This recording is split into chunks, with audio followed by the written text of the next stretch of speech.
Okay, so now the next exercise is exercise number 8, and in this case we have two receptors and both of them bind to one molecule, which is the acetylcholine. And when we discover the structures for these two receptors, we found them to be different. So we're wondering how this molecule, the same molecule, can bind it to two different receptors. Okay. So first, let's review the what's called, I think it's Newman projection. So based on this graph, if we put the acetoxy group this way and the ammonium in this position, it would look like that. So that's the shape that you see here. You see the hydrogens, and then you see the ammonium, you see the acetoxy group. And then of course you have the eclipsed syn conformation, which is this way. And then you have the gauche conformation. You have two possibilities for the gauche this way or this way. So let's see how we can use these conformations to explain how one molecule can bind to two different receptors.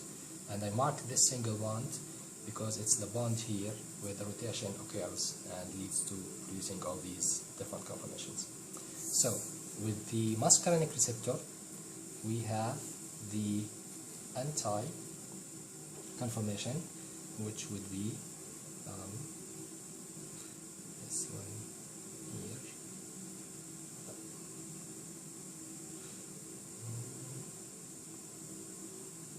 No, stop again. Maybe that way. Turn it around. Okay. Like flip it.